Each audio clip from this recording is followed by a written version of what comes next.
to my water signs, Cancer, Scorpio, and Pisces. Welcome to the Pisces Lunar Eclipse. You'll find the timestamps of your rising signs listed below. Hello Cancer Rising, welcome to your reading for the Pisces Lunar Eclipse happening very soon, this Wednesday the 18th of September at 12:36 p.m. if you're in the southern hemisphere with me. So eclipse season, here we are, we have arrived. Now, if you've been with me for a while, we've been kind of exploring and trying to figure out together what the eclipses mean, or what the lunar nodes mean, the dragon's head and the dragon's tail.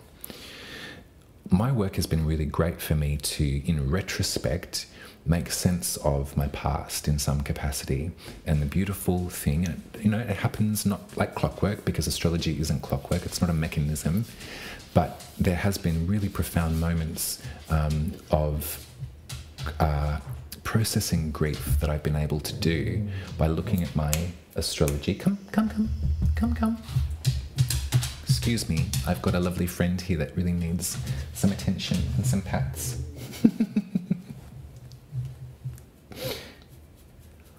So as I said, astrology is a great tool to reflect and to process, and to sort of hopefully in some ways put some things away or put some things to rest too, by learning about the way that the planets have their gorgeous ability to mirror our lives back to us, and how we are moved by the moon too. So we know that eclipses can be sometimes moments where there's an extra influx of information that we didn't know about. And if it's a dragon's tail eclipse, there can be something that feels like it's slipped out of our grip, or we lost something, something leaves us, we shed something. And as I said before, it's not always like clockwork. It's not sort of like, right, it's eclipse season, time your watch to it. Sometimes the astrology can time your watch to it. Eclipses, we come to learn to expect the unexpected. So looking at your birth chart, Cancer Rising, and knowing how much the moon means so much to you, we're looking at an eclipse in Pisces, which is your 9th house. Now, in Hellenistic astrology, this was called the house of the gods, and it has so much to do with our academic personality. It has a lot to do with our spirituality and what we learn and eventually share with other folks. There's a grand quest that can happen in the 9th house. There's something that has us set out on some kind of journey. A lot of astrological language can be found in the 9th house as well. So if that's something that you've been thinking about for a while, about learning more about astrology, then this Pisces eclipse where the dragon is pointed might be forcing you to. That's just one example though. In opposition to the 9th house, we have the 3rd house, which is where the sun is and where the dragon's tail eventually will come. We're working with a dragon that's still in Aries and Libra at this time, but it's close enough to this Pisces moon. So it's chomping down, giving us our first entry into this next 18-month journey. So I should show you, but anyway. In your 3rd house, where Virgo is, 3rd house in opposition to the 9th is the house of the goddess. So it's got a lot to do with our neighborhood, our village. It's got a lot to do with private ritual. It's got a lot to do with the language that we find and the ways that we learn about healing that have little to do with academia or little to do with the written word, or going out and seeking out, a guru or a master or a teacher. Not a guru. Never seek out a guru. Anyway, in the 3rd house, we sit around the kitchen table. Interesting to me that this dragon eventually will be, this Pisces eclipse it's a prelude to this story of next year. But what it looks like to me, Cancer Rising, is there might be some journeying that might reveal itself to you. You might feel compelled to the ultimate point where you have to set out. There might be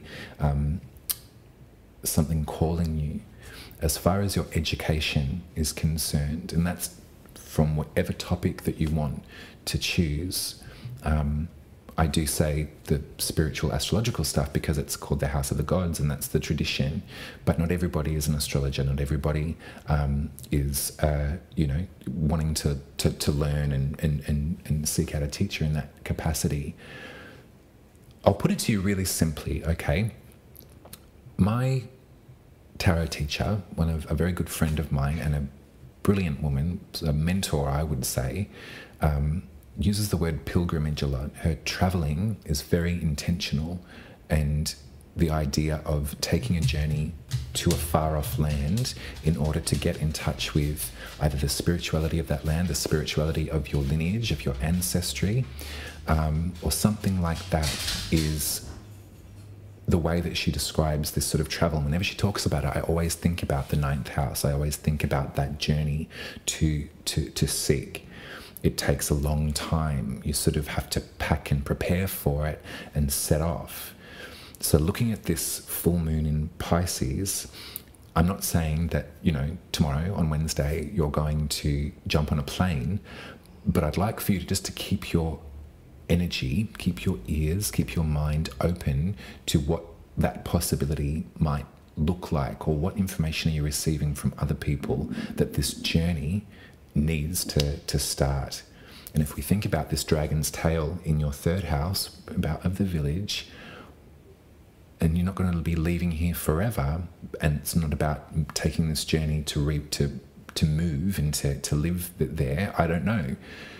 But it does feel like movement. That's probably the best word for this third house, ninth house, these eclipses, the dragon eventually focusing in on there as of next year. It feels like movement. This Pisces lunar eclipse is the beginning of this. Now we know that we don't do any sort of spiritual work or connectivity with the galaxy at an eclipse. We sort of just let it sort of happen. There are some people that suggest not to look at the eclipse. I don't think it's going to be visible here. It's a partial eclipse too, so it's not in totality anyway.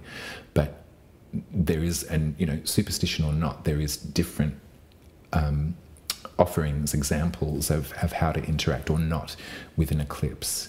As a Cancer rising, you rely on the cycles of the moon to regulate your emotions, absolutely. So, if it's a bit clunky, or if there's don't feel bad on yourself too, Cancer rising. It's you're sort of like, oh, I've had this idea and I just want to move to Japan. And in retrospect, that turns out to be unfeasible or whatever. I guess it's what I'm trying to harness in on, is this feeling of agitation or frustration or wanderlust, or needing to move around.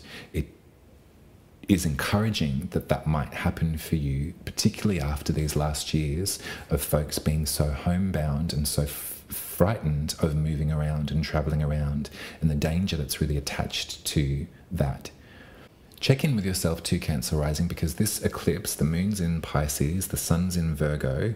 It's in a not exact, but something that looks like a square with Jupiter in Gemini in your 12th house. So this is really unconscious. This is speaking to me about something that feels like a pilgrimage to the ancestors, or I don't know if you live on the lands in which your bloodlines came from. I'm not sure of what that looks like for you, but it does feel like a sort of journey forward, like it's a compulsion to journey or to seek out something, to seek out a journey to seek knowledge is what an eclipse in the ninth house might bring about for you. Or it might be not even you that has that idea, but somewhere else is you're coming, you have to, this is it, we're doing this. So keep yourself open to whatever that might entail. Now, looking at the rest of the astrology, there is a lot that's occurring in Virgo. So in your third house of the goddess of the village, there's a lot of communication that is ready to be received from the miscommunication of Mercury retrograde that we're clear of now. But Virgo is loving it up with Mercury once more. So a clear way into further communication is what it looks like. I want to get some tarot now too, I think, Cancer Rising. You can tell that, yeah, I do this to myself. I write down all of these transits and I've got them all here in a list. I could be more diligent and I could go through them one after the other and explain to you on what date is what's happening. But I'm actually going to use my Pisces card and just talk about what I feel like talking about. So I hope that that made sense. I hope that that gives you enough of a definition about what the next 12 to 18 months may feel like for you. This sort of compulsion to learn, compulsion to move around, compulsion to travel, to journey, to take something that sounds like a pilgrimage, you know?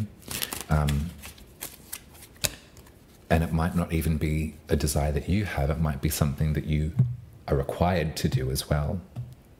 And it might not.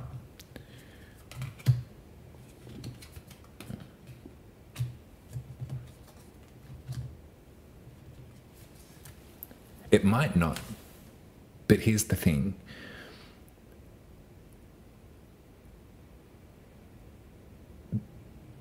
A Cancer rising in pain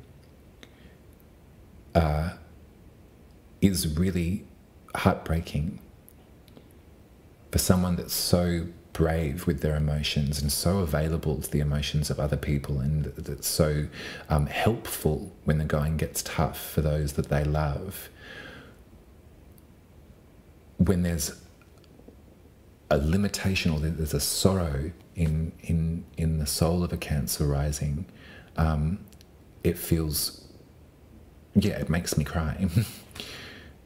So what I want you to do right now, Cancer rising, is recognize how much you live for other people, or how much you have lived for other people.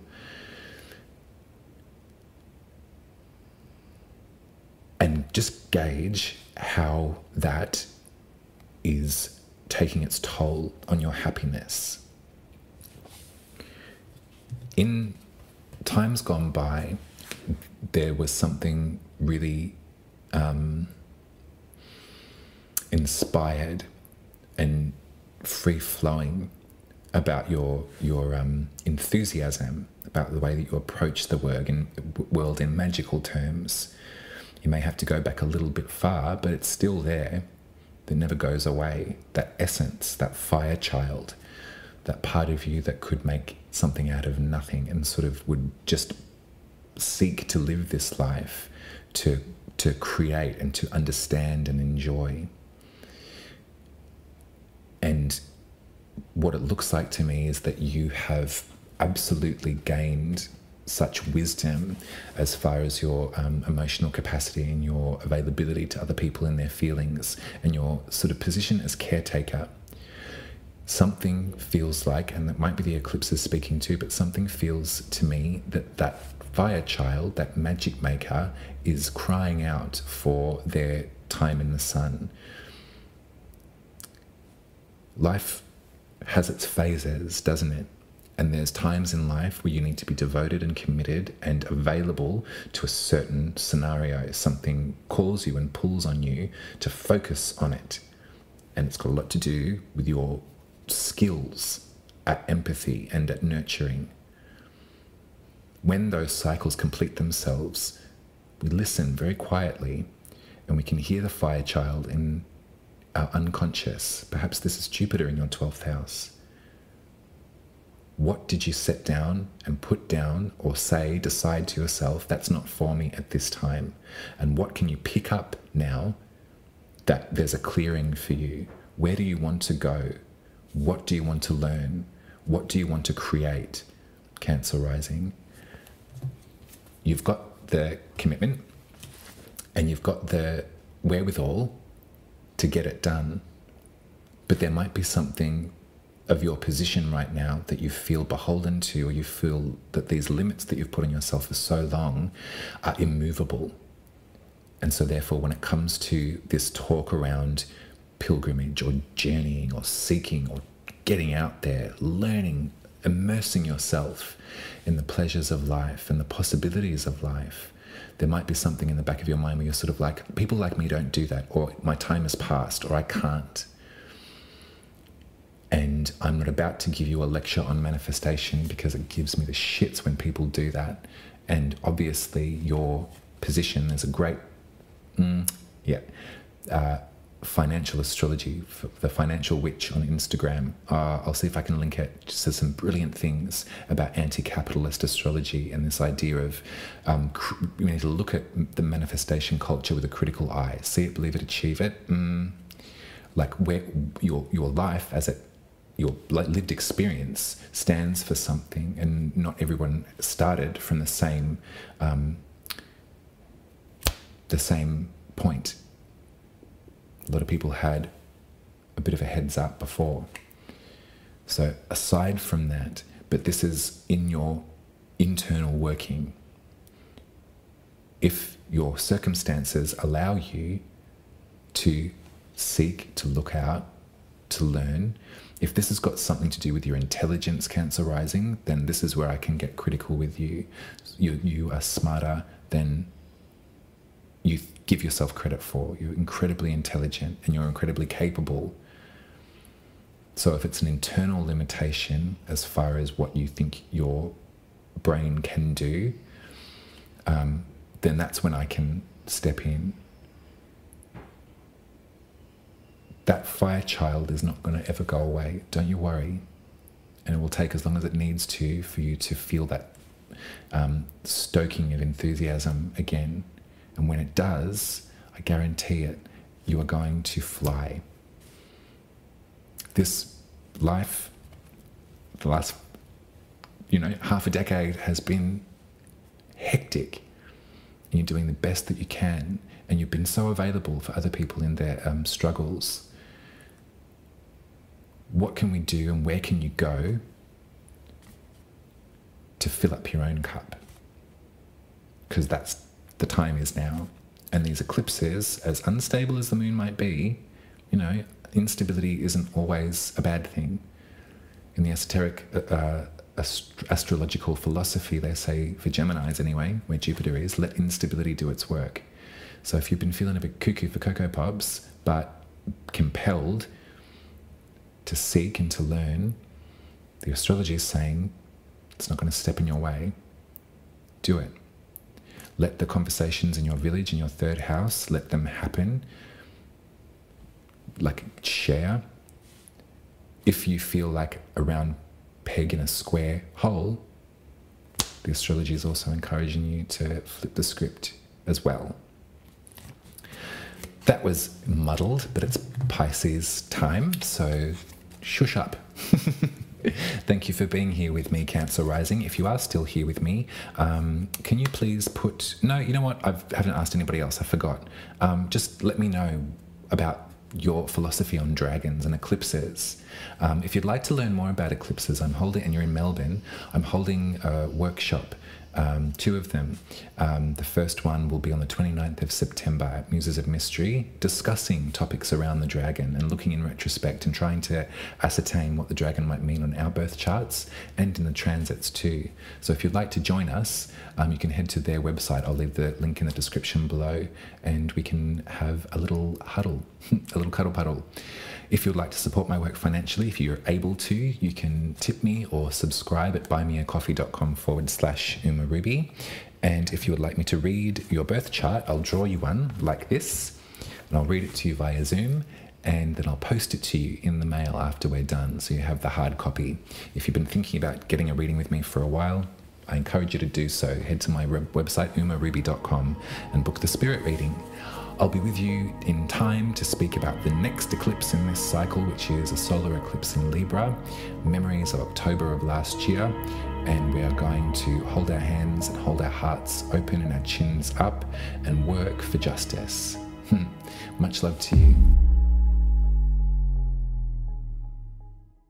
Hello, Scorpio Rising. Welcome to your reading for the Pisces lunar eclipse happening very soon, this Wednesday, the 18th of September at 12:36 p.m. if you're in the Southern Hemisphere with me. So it's that time. Eclipse season really allows us to kind of just do nothing, to sort of roll with it. When eclipses happen, they tend to bring with them a lot of excess information that we didn't realize was the truth. Often we can lose something at an eclipse depending on what side of the dragon we're facing. Always, there's no room really for astrological spell work. So as far as doing your full moon ritual, as far as speaking with the moon, it might be better to kind of ease up on that. Looking at your birth chart though, this Pisces eclipse is starting a new story that's going to, it's like 18 months, we'll be finding the chapters of what might be going on. The dragon is still facing into Aries, but the moon is close enough in Pisces that it becomes eclipsed. And there's only 6 degrees left that dragon in Aries until it moves into Pisces. So we're kind of at the handover. The next eclipse to occur will be a solar eclipse in Libra, so that's coming up, finishing off or contributing to a long, painful story of injustice that began in October of last year. So, yeah, like prep, set, forget. Please don't be frightened. Astrology is a tool for us to use to make sense of our lives, not to fear it. It's not a bad omen. There's no bad omens in this work. And if we can hope and try, there's very little bad omens in life. What I'm looking at is your 5th house, though, Scorpio Rising. So this is where you express yourself and where you create.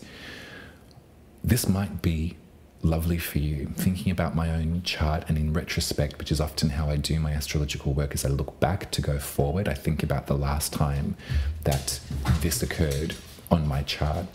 So thinking about the last time that there were dragon's head eclipses in your 5th house of your creative self-expression, that was all the way back in March 2006 to about February 2008. So a long time that there were these eclipses in Pisces with the tail in Virgo. So eclipses there too, but something that feels like sort of shedding or letting go. All that gobbledygook aside, if you can remember back that far, back to 2006 to 2008, over that sort of period of time, it was about 18 years ago, so it was a long time ago, but, you know, if you can recall, what did your social structure look like? What did you feel was expected of you by either your peers or your community? How did your peers and your community rapidly sort of change over that period of time? And what was dragging you to something that felt really obsessive maybe, but creatively fertile? Now, not everyone is an artist by trade. However, that isn't to say that not everyone is creative and has some sense of artistry in their lives. The 5th house can also speak to things like pleasure and things like having children and your relationship with them, you know, so there's kind of a sense of play in the 5th house, which I think is really beautiful. So let's talk about that again. What did your sense of play feel like back in the late 2000s, and what were you sort of kicking back from, or what just disappeared for you as far as a structure in society that you were like, well, sayonara, I'm course correcting now, and I'm doing this with my life, or I'm doing this with my creativity. This is how I feel like I want to express myself. Wherever the dragon is so when I say the dragon, I mean the North Lunar node, if you've got the astrological language for it, but wherever that's facing, there's an urgency, I find often there, an urgency to sort of understand, or there's something that is holding you in this space for you to like push through, to birth it in some capacity. And in opposition to that, where the tail is, oftentimes you'll lose something, or something will break away. So thinking about loss and thinking about breaking away in terms of your friendship structures or your community, or, you know, groups of peers, just meditate on 2006 to 2008. If you've got capacity, write in the comments, let me know, because this is how I learn about astrology too, is just by sort of, you know, case study, sharing it. It's like, okay, so 2006 to 2008, what did that look like? Now, of course, not every eclipse, something monumental will happen. Sometimes it does. Sometimes it does if it's triggering other parts of your birth chart too. I can look to the eclipses and I can recall moments in my life, and before I had this awareness, before I had this language, where the rerouting of my life or the sort of loss, in retrospect, helped me deal with that loss even more by learning about the astrology and thinking, oh, okay, well, this was occurring in the galaxy. So I'm not a failure, or I'm not... I feel that loss still, but I'm thinking about it again with a different lens or a different vantage point than just grim sorrow. Not to say that these eclipses are going to bring about grim sorrow in any capacity, Scorpio rising, but context is, you know, get it where you can find it. It helps. And you can call it delusional. Some people can. Too bad, so sad. Bye, girl. Like, don't let anybody tell you that your access to hope and your access to peace is naive or is deluded. That's kind of, it's not interesting to me. Hopefully it's not interesting to you and not something that you put up with. Having said this Pisces lunar eclipse is going to be in a square. So remember, that's pressure in astrology, like conflict, with Jupiter in Gemini. So that's the mutable signs all sort of being a bit aggravated with one another. Jupiter tends to exacerbate. So there might be an exacerbation perhaps on these memories or these ideas. Hope that nothing that I say or that 2006 to 2008 was triggering in some way. Jupiter right now is in your 8th house of your, you know, your intimate contracts, the people that you are beholden to in this life, the ways that you're invested in some way in someone else, or obliged in some way. So that's interesting to me too, as far as your community, your individual creativity, your drive, your fire, and these sorts of contracts. Actually, just looking at it right now, and this could be completely off kilter, but it does look like if you were the creative type that relies on investments or relies on grants or funding or something like that, this looks like you could be examining some of those topics around eclipse, you know, during this eclipse, but also we're in the thick of it. So, you know, leading up to the next eclipse and after, it's this period of time, this pocket of time when the moon is unstable that we're talking about. So Jupiter does exacerbate, so there might be, you know, a great big fat chunk of change coming your way. That could be nice. If it doesn't, if that's not the way that the cookie crumbles, this structure that I'm looking at, this square between the sun, the moon, and Jupiter, so community, expression, contracts, I think that what the astrology is saying is, like, go for it anyway, Scorpio rising. Like, to hell with, you know, and, you know, any creative knows the rigmarole of the, you know, the some people are really good at it, actually. Some people are really good at grant writing and having access, gaining access to public funding or government funding to further, you know, examine and explore their creative practice. Some people are not eligible for whatever reason, or it hasn't worked out for them. And so this eclipse looks to me like a good message for you would just be like, you stick to your guns, babe. Don't mind, don't worry, none about that, because your fundability, your art's fundability is not by any means a you can't measure the worth of your work on the basis of that. Independent artists are my favorite. They really, really are. And probably if you kind of just hold on to this idea, forgive me, I'm with you.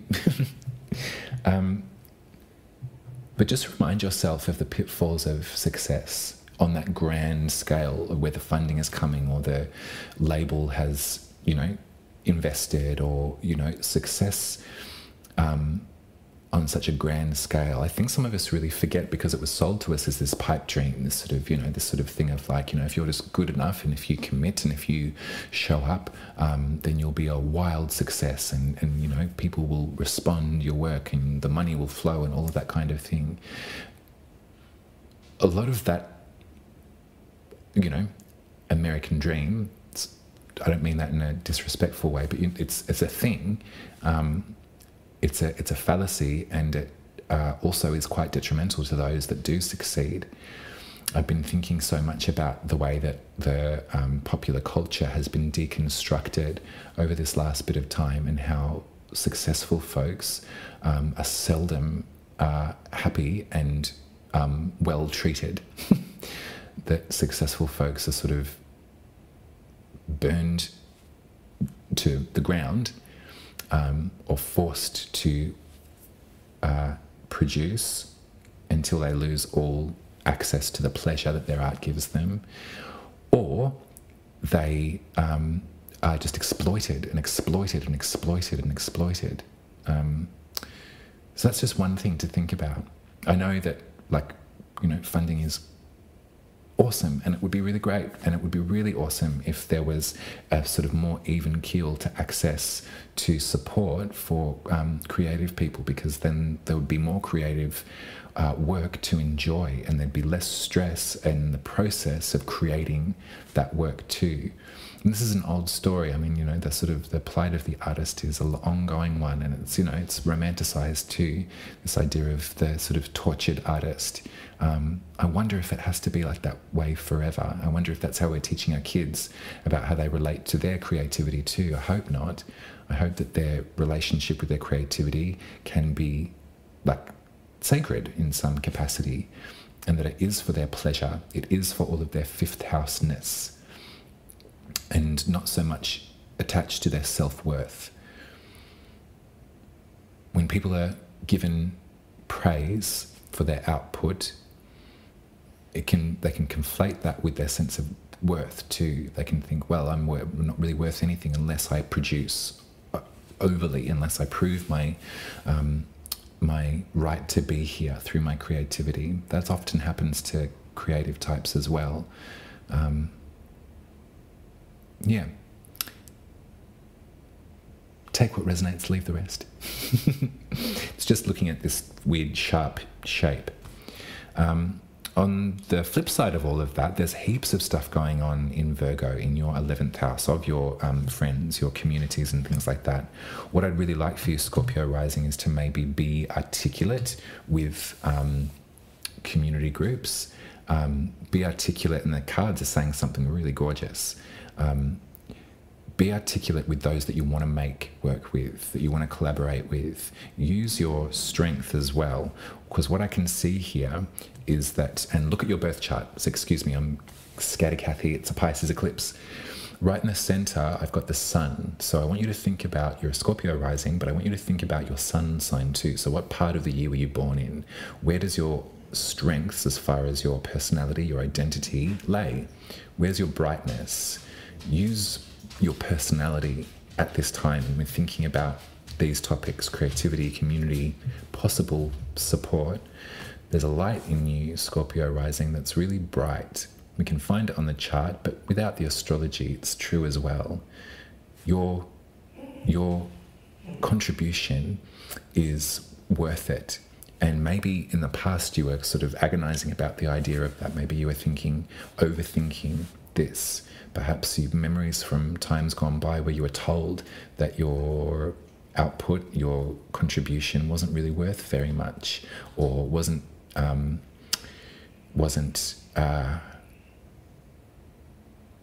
rejected in some capacity. Sit with that memory and hold it, and then let it go, because you're still creating. And as I said, you don't have to be a literal working artist, but think about what separates your creativity, your access to joy and to pleasure from this, capitalist grind that we're all rapidly realizing is the root of all evil. Because what I see is collaboration. I see you coming together with a group of people that you've been wanting to for a while. And perhaps this dragon is encouraging a bit of a reroute, or a bit of a shifting sand. Perhaps you've been sort of constricted by a group or by an identity, by a certain, we all do it too. It's sort of like, well, I can't create something like that, or I can't invest in that slipstream because I do this, and that's not, they're opposite things. They don't really speak to each other. Or I really admire this group of people that are doing this kind of work. I don't feel that I measure up to their quality of work, or I don't feel that I measure up to their standard. I don't know so much about that. If the dragon's facing into your creative zone for the next 18 months or so, I want you to, as much as you can for the next 18 months or so, catch yourself whenever your self-consciousness rises and whenever that starts to limit you. I really like this for you, and you can see there's an artist, there's a model, and there's some sort of lecturer or some kind of teacher, and they're all collaborating together. One of them can't work without the others. It feels sturdy, and it feels that there's room to grow from this space too. What I love about this version of the Three of Pentacles too is that they're creating art. They're creating something that has no kind of, it's pleasure for pleasure's sake. It's creation for creation's sake. I really think that that's going to help a lot of us, is to create more as time goes on, and to think less about outcome, and to think more about how that creation makes us feel. That's your reading, Scorpio Rising. Thank you very much for being here with me. If you'd like to support my work, you can head to buymeacoffee.com/UmaRuby. You can put some money in the tip jar. If you would like to meet me and have me draw your birth chart, they look like this. So I'll draw one for you and I'll read it to you via Zoom, and then I'll put it in the post so you've got the hard copy as well. If you've been thinking about it for a while, pick the spirit reading via my website, umaruby.com. I'll be with you for another reading for the Libra solar eclipse that's coming up in October. Until then, I love you lots. Make it, babe. If you've got those ideas, let them out. Create, create, create. Hello Pisces Rising, welcome to your reading for the Pisces Lunar Eclipse happening very soon, this Wednesday the 18th of September at 12:36 p.m. if you're in the Southern Hemisphere with me. So it's in the afternoon of Wednesday. We've been in eclipse season for a little while now. It's been leading up since the last new moon in Virgo. We've been moving towards this lunar eclipse in Pisces. And it's starting off a story that's going to be with us and is going to show itself for, I guess, the next 18 months or so. I was looking at the dates. It's all of 2025 and a little bit of 2026 too. So welcome. Lunar eclipse in the first house. It's hard to quantify exactly what will happen during eclipse season. That's their kind of signature. It's their trait. Their major trait is that it's unpredictable. We don't know. We can't interact with it as we can with some of the other astrology. If we make notes in our diaries as to when different configurations are happening, we can sometimes make the most of it. But during eclipses, it's classic to be unpredictable and to really just roll with it. You need to roll with it, is what I'm saying, I guess. I'm not sure about you, but I've been feeling incredibly woozy, or like it's been very difficult for me to concentrate. I've got a lot of things cooking, a lot of scheduling that I need to take part in, and in my classic Piscean way, I've been wanting to go that way and every other way than the forward direction. It's a good thing I'm a Capricorn sun too, although that can be quite conflicted because I can get very down on myself in that moment of confusion or of what's the word? Like the in-between space, the liminal space, the space between asleep and awake. I've been doing a lot of resting, a lot of let me be a little bit maybe more critical. Resting is always a good word when it's beneficial, when it is a moment to sort of defrag and to decompress. I've been doing a lot of dissociating. I've been doing a lot of staring at the wall and oversleeping and cocooning, but in a way that maybe doesn't feel so satisfying. So it's up to me to reframe that and to take the moments of clarity where I can find them. So hopefully that you can do that too, Pisces rising. The last time that the dragon was facing Pisces and its tail was in Virgo was all the way back in 2006. For the period of March 2006, I think, until February 2008, we were experiencing eclipses in Pisces with the dragon facing it and the tail in Virgo. So going back over your life to this point, thinking that far back, it was a while ago, but there may have been moments where you could remember that your sense of self, your sense of individuality was on overdrive, and perhaps there was different relationships that were a part of your life back then that disappeared for reasons unknown, or obviously we all have a responsibility to be socially aware, but sometimes in friendships and relationships they disappear, they dissipate without really knowing the full reason why. And perhaps in hindsight, there can be something that feels like nostalgia or lamentation or a looking back into the way that things used to be.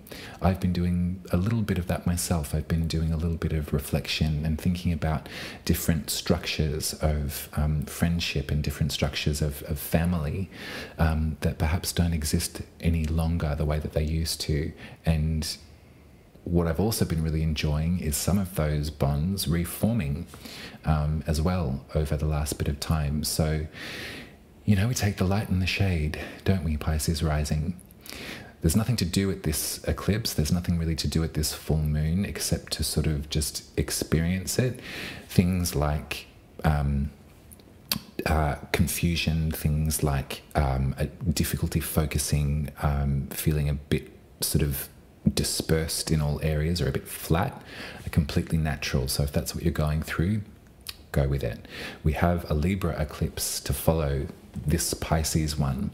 So the reason is the dragon is actually still in Aries at this time, about 6 degrees, but the lunation, the sun, is quite close in Virgo, and the moon is quite close in Pisces to the dragon.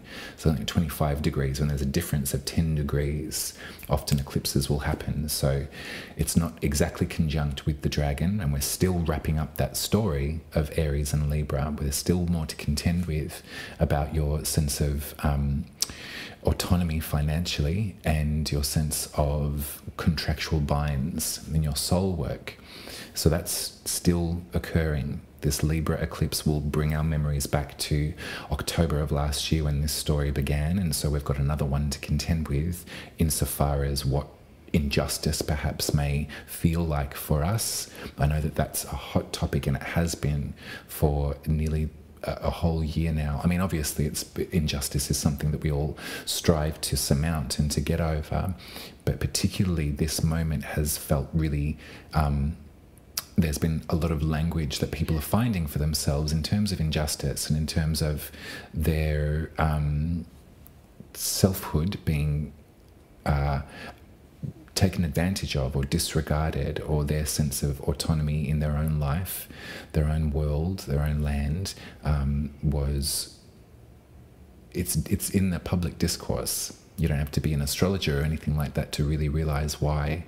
So I think the Chiron's sort of speaking to us now too. I mean, I'm going to save that for the Aries full moon, which is, it sort of escapes the dragon, the full moon to follow this. It will be clear of eclipses, which is interesting to me, as far as all of this stuff around self-determination and around voices being heard, I think is something that's very it's in popular discourse, or at least the popular discourse that I'm listening to, is that folks are beyond frustrated about the silencing that's been occurring in their lives for some time now, and the pain that sort of calcifies or grows. It sort of builds the longer that you deny your selfhood, you deny your rights. Yeah, I mean, upon reflection, the last 4 years have been wild. They've been huge. And it feels like sometimes that we're rolling on a beaten track that's rattling. The wheels are coming off, and there's a lot of dystopian sort of like apocalyptic sort of language sometimes too. Again, that might just be the discourse that I'm consuming, perhaps not so much engaging in. I can't believe that to be true. I need to keep my chin up, and I need to keep my focus on strategies to aid. That's my major focus. And so maybe with this Pisces eclipse, there might be something in you that feels rerouted. There might be something or some information, some conversations that you have that sort of replenish your abilities. Powerlessness is such a permeating feeling through a lot of different cultures, a lot of different groups of people feel quite powerless, or have felt quite powerless for so long now. So we'll get to the Aries Chiron-ness at the next full moon, but if I can, I'm going to show you the, okay, I'm going to show you the moon card, because this is the Pisces tarot card. This is the major secret for Pisces, and this is something that has really helped me when things have felt really brittle or really hopeless. As I pick up this card and I recognize that in, one version of the tarot, one formalized structure of the tarot, the moon card is designated to Pisces, and there's something about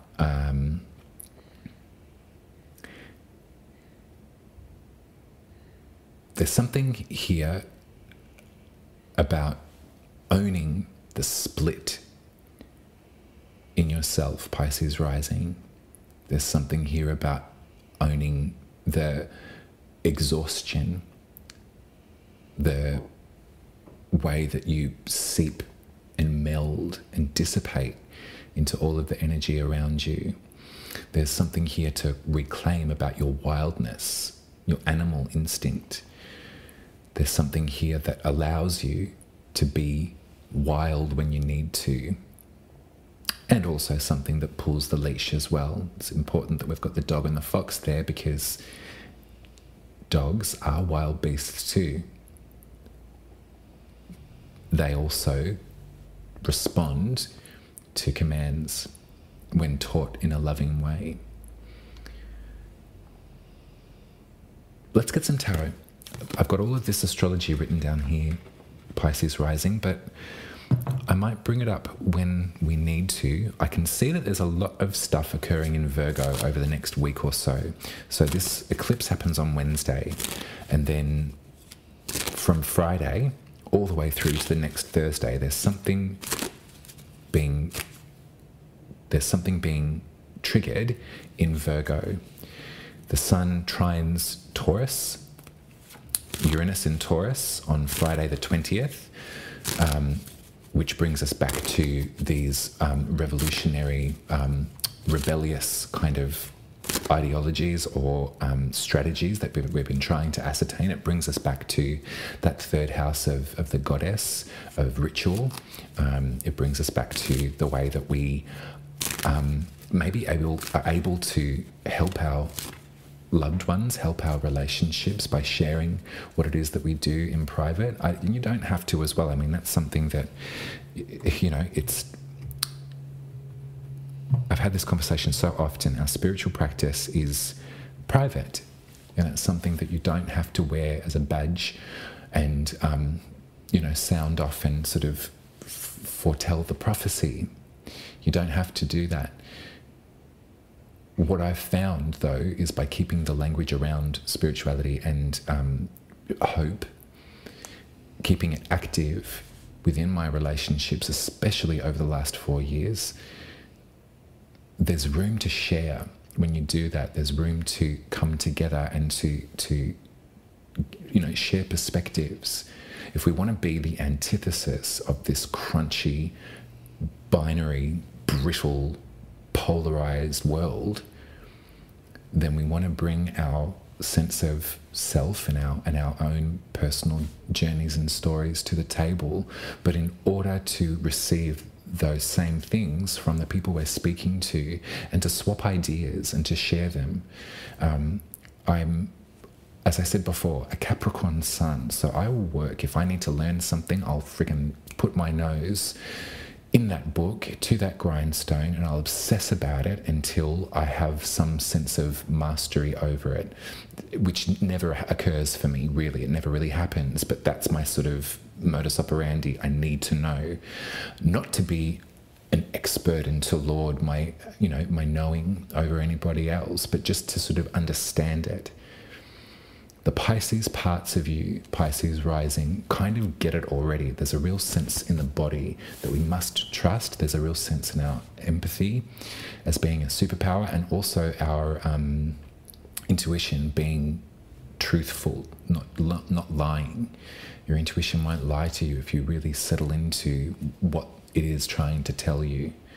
All of this, and there's lots of trines that are occurring in Virgo, lots of help with Mercury too, which is great because Mercury is the planet that rules Virgo. So information downloads in your loving relationships, maybe even just, I know a lot of people, and I'm the one to bring it up, and I apologize if I always do this, but I can't look past it. This tension in the world at present that we've been feeling for a long time, but that's been building and building and building. So looking at your 7th house in Virgo and looking at all of these activations for the next week, you know, leading up until the next eclipse, there's room to be articulate here. There's room to be articulate with your fears and as well with your solutions too, Pisces rising. Nobody's perfect. Nobody's perfect. Nobody is blindly confident and brilliant at life either. A lot of people are good at sort of masking their difficulties. Once you voice your difficulties, the next step is to find strategies to aid those difficulties, and that can only happen in a group. Can only happen when you talk about it with other folks. What looks, this 10 of Wands feels like absolute burnout. I said this very recently in a lovely reading that I gave when the 10 of Wands came out. I was like, what's the word for it? One word: burnout. When we look at the Wands in Tarot Pisces, we think about magic, we think about the fire element. So we think about conjuring, we think about creating, we think about making something out of nothing, using our spiritual practice, using that to aid us in our work. the fire element we must respect, because more fire, more fire, more fire, more fire, up to the 10 is burnout. Reminds me of someone who's just like, I've got nothing left. And I know that feeling really personally, and I hate that feeling. And in my solitude, I've been trying to find different strategies to ease that feeling, to reroute in some way. The Capricorn structure of my being is good for dropping it. Like, right, it's not working, stop it, do something else. So maybe that advice can help you in some way, because this feels really hot, but it feels like sort of charcoal too. It's like, I've actually got nothing left. I don't know what to do about this situation.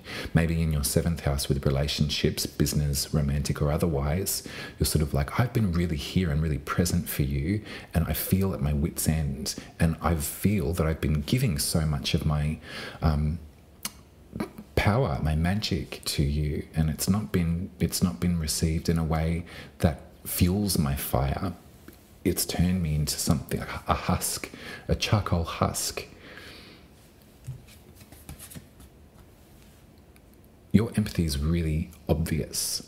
Your love and care and your fear of conflict is really obvious, Pisces rising.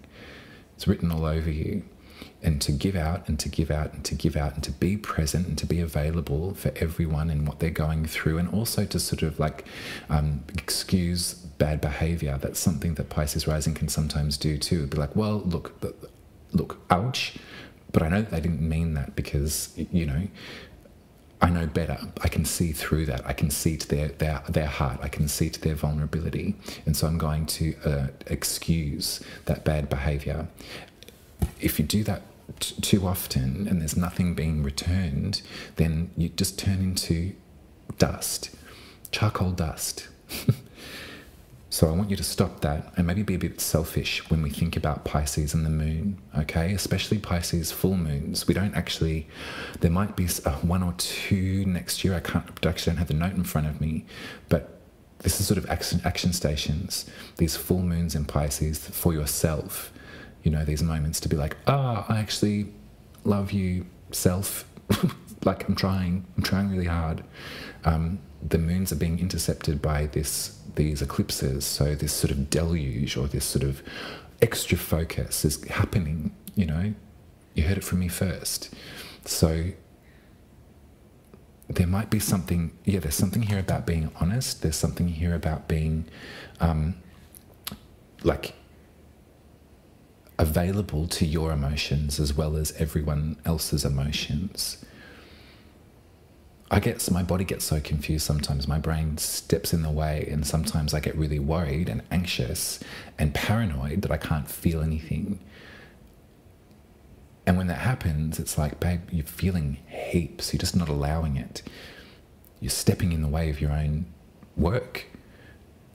And when I realize that, when I allow it to start, the feelings to start to be felt, it can be a bit scary. There can be a lot of tears. But it's a relief in the end. And then that's when the inspiration comes back. From the 10 to the 1. It's a pretty hairpin turn, wouldn't you say, Pisces rising? But I think the key there, from getting to the 10 back into the 1, is some sort of relief or some sort of release here. There's a lot of opportunity in your relationships right now. For the next, as I said, to the next eclipse, I'm looking at this page and it's all Virgo. Trines, lovely, like Mercury's doing some great stuff in there too.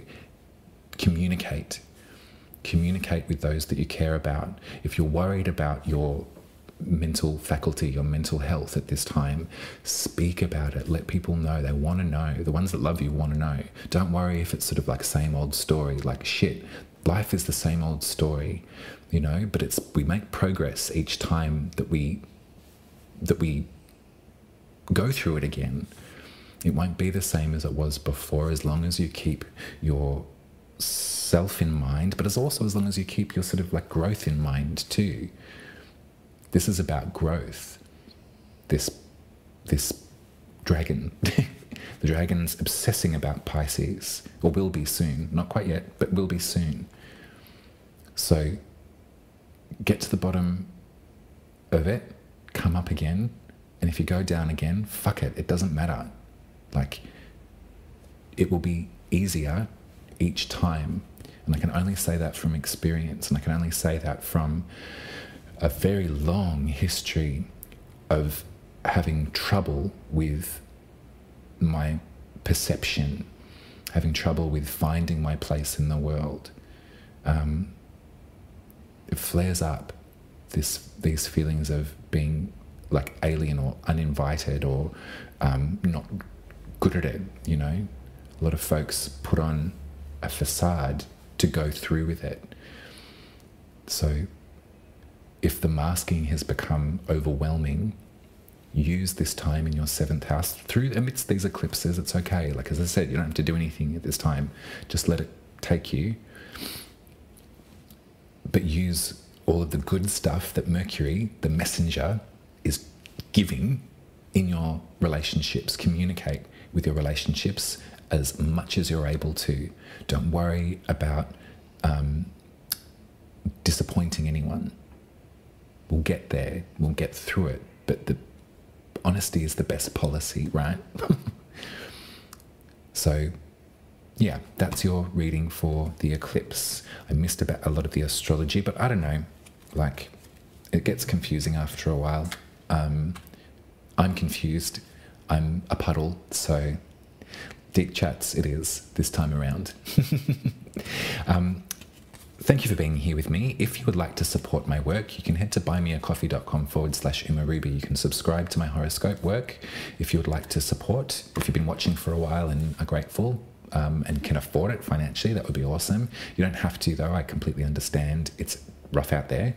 But if you would like me to draw your birth chart, I can do so. They look like this. So I draw them with my Posca pens, and then I read it to you via Zoom, and then I post this hard copy in the mail to you, so you've got it to hang on to. So if you'd like your birth chart read by me and you've been thinking about it for a while, head to my website umaruby.com and book the spirit reading. As I said, I'll be back with you for the solar eclipse in Libra that's coming up. I'm also hosting a workshop on that topic at Muses of Mystery in the Nicholas Building in Melbourne. So if you would like to come along and join a group of us and hold space with each other as we describe the dragon, as we try and figure out what eclipses have looked like in our lives gone by, and sort of be together, then you can book a spot at the workshop at the Muses of Mystery website, which I'll put in the description box below. If you're in Melbourne, it's $55, I think, for the hour to be together. It's a beautiful shop too. Lots of great things are happening there. I love you, Pisces Rising, very, very much, and I will speak to you soon. Bye.